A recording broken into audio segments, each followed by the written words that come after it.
Well, I've heard it said that OBT is a VFD, and yeah, sure, it is. We're here with our position previews. It's safety today on Orange and Blue today. Cecil, Lammey, Andrew Mason, and Justin Simmons shadow. Mm-hmm. We love Justin. It's still here, man. We'll see how this safety battle shapes up, and you're not going to be exactly Justin. So I don't think any Broncos fan should be like they're going to get a bunch of picks. Like, no, safety's going to look a little different this year. It's going to look a little different. We're talking about, we've used the phrase recreate in the aggregate. So where are you finding those interceptions? You're hoping they come from all over. Some of those picks you're hoping come from Pat Surtain or whoever is CB2 that we discussed on the previous show. You're hoping maybe a little bit more from linebacker if Cody Barton ends up doing in coverage what you expect him to do. It's also a different form of team building and roster building because here we are, you went deep into the offseason and there were big name safeties still on the market. So the Broncos really didn't, in terms of positional value, they made a call that, a team like the Seattle Seahawks made with its safeties. Mm-hmm. Safety is the new running back, and Justin Simmons became a victim of that in the team building process. Yep, the Bills did it too. Yeah, it was just a slaughterhouse out there at the safety position. So now you look to things differently, and you've got a new person on the defense that you love, Jim Leonard.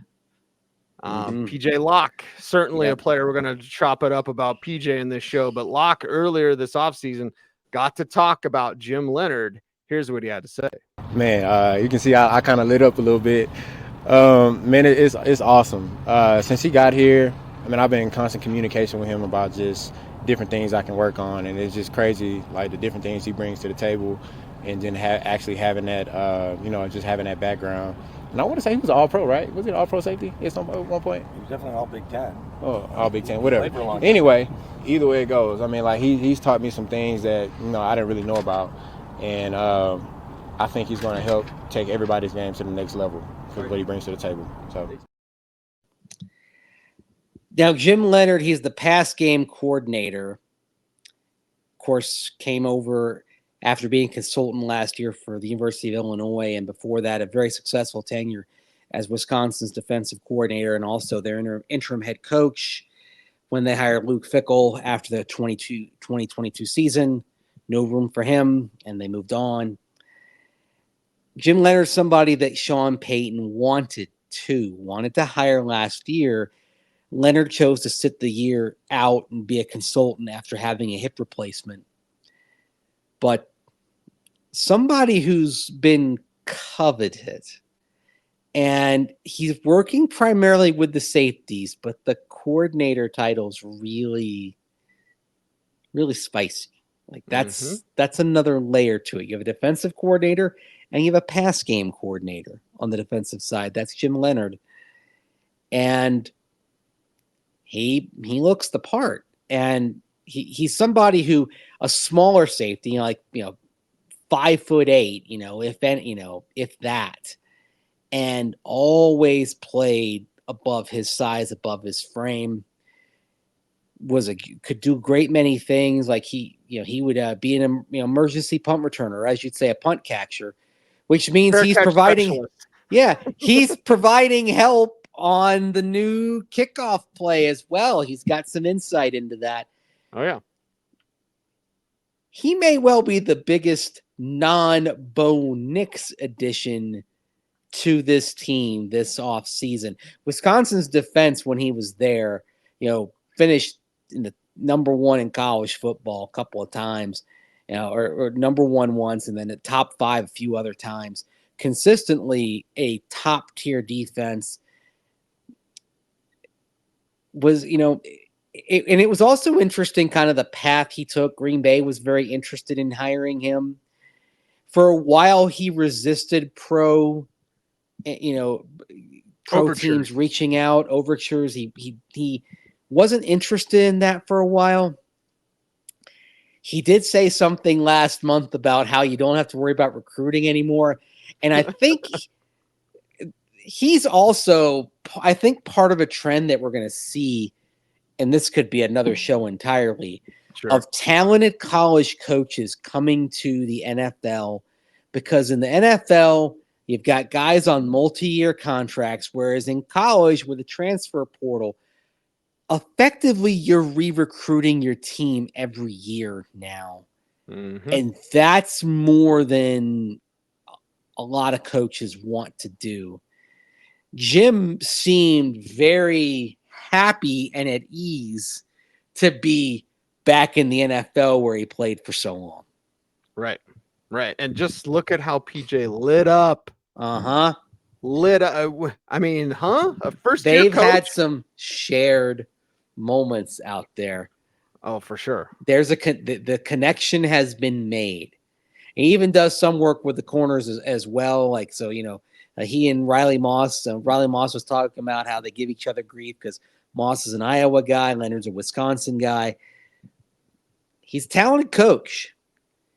And he's been given, as a coach, maybe the second most difficult job of all the position coaches. The number one is developing a rookie quarterback in Bo Nix. A first round talent, yes, but you still have to develop that. And so there's a lot riding on Davis Webb. Right behind that is, how does Jim Leonard, with what the Broncos have, PJ Locke, Brandon Jones, Delarian Turner-Yelk coming back from a torn ACL, Caden Stearns coming back from knee injury, JL Skinner, Devin Key, who even saw some first-team reps at a point during OTAs and made some plays. Mm-hmm. What is he getting out of that group? Safety has long been a linchpin position group for the Broncos. Like, Justin Simmons replaced TJ Ward, who was along with Darian Stewart. And then not long before TJ came in, a couple of years earlier, you had Brian Dawkins. And then you had John Lynch. And you had, Nick Ferguson had some really good years as well. And, of course, Steve Atwater, Dennis Smith. Steve Foley played some safety. He's going into the Ring of Fame. Point being, the Broncos' safety lineage is second to none. And most of the time in their history, they've had one top-tier safety. Finding a top-tier safety out of this group, it might be a challenge, and that's what's on Jim Leonard's plate. He does not have an easy job, but someone like PJ Locke, who answered the call last year, he's got some intrigue to him. And if you want to look at how well he played down the stretch, just look at how bad the defense was in Buffalo when he wasn't out there. Right. And you're going to learn from your past and put it forward to what you can do in your future. Locke, earlier this offseason, got to talk about all the things he learned from last year. I always felt like I was a starter at some point. I just needed my break. What kind of changed my situation a little bit is I was having a good training camp last year, and unfortunately I ended up dislocating my big toe, and it kind of set me back, and I get put on IR. And I was really discouraged because I had finally found my role. I felt like I did, and I was just in that mode. And that injury set me back, and I was upset. That I got put on IR and everything. And I understand everything happens for a reason. I'm a man of God, so I wasn't gonna second guess it. But my biggest thing was, and what Justin and Kareem and all those guys told me, it was like, man, just stay in tune. We have DB dinners every Thursday. It was like, man, keep coming to DB dinners. Like, you're still a part of the team. And one thing that I did tweak was, man, when I was on the field at the games that I was still on IR, I made sure I had the headset on, and I heard every single call that VJ was making and every single adjustments that CP was making with Kareem adjusting. I'm right there in the conversation. So, just taking care of that mental side of the game. When I got back, all I had to really do was just work on my physical side. The mental side was already up to beat. So that's what made everything easier for me. How to make the most of your time injured. Now, of course, It was unfortunate for the Broncos, and I would say that early season injury for PJ Locke is a primary reason why the Broncos had that 70 burger on the scoreboard in week 3. Had he been healthy and available to fill in for Justin Simmons, I think the Broncos lose, but they don't have that type of day. I would even argue had he been healthy and available in week 2 when Kareem Jackson got ejected and then Justin Simmons got hurt and played hurt in the second half of that game against Washington. A healthy PJ Locke, I think, means that they win the Washington game. And who knows about the butterfly effect type stuff, but it's not hard to envision them finishing with a winning record if PJ Locke is healthy. There's the ding for the butterfly effect. Yeah, I mean, Washington ran to get back into the game. That's so damn rare. Speaking of rare, there's rare traits for JL Skinner. Now, what does he do? How does he grow? Sean Payton earlier this offseason talked about the vision for JL Skinner. This is going to be one of those, we talked about this training camp. We're going to see a lot when the pads come on and we're in these team run pass periods. Do we feel like he's better versus the run? Do we feel like he's better versus the pass? I do think he has good instincts. I'd say the second half of last season, even when he's running scout team, we noticed on offense quite a bit. Man, this guy all of a sudden was jumping routes, and he was someone that was, that stood out on the tape. So I think he'll want to build off of that. He's got to have time to build off that. And, of course, the other thing that comes into play is he's got to take advantage of the time that he gets. So he did get some first-team work during OTAs and minicamp.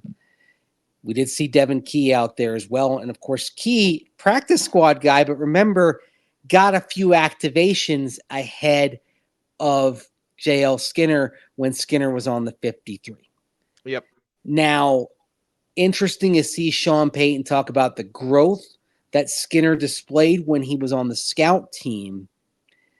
That's a good sign, but how do you make the leap? How do you make that translate? How do you go to the next level?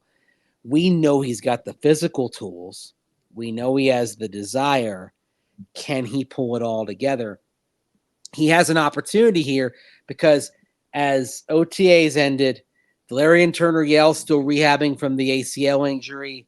Caden Stearns still on the rehab field from the knee injury. So you imagine even if they're available for training camp seats, they're going to be eased back into it.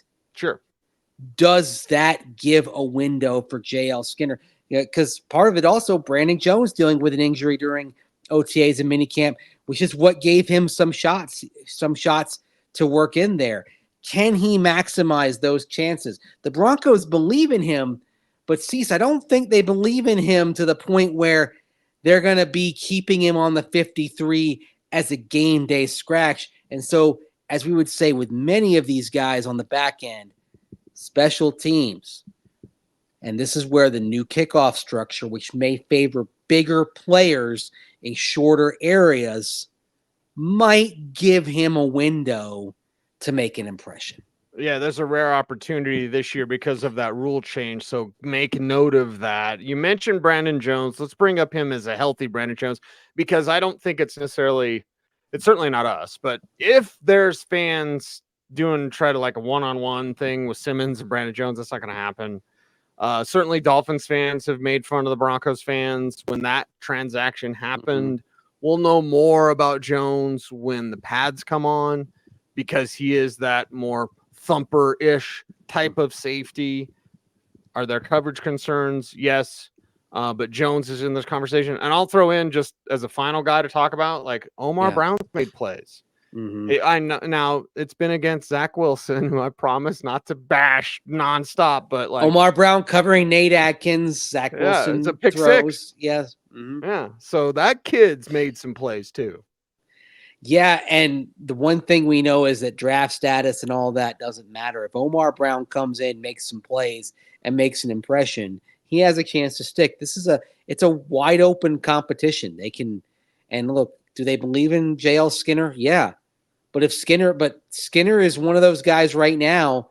He's got to deliver when training camp comes around. or there's not going to be a roster spot waiting for him. Mm-hmm. I mean, I'd say at safety right now, the only two guys I'm putting down in Sharpie are PJ Locke and Brandon Jones, your putative starting duo.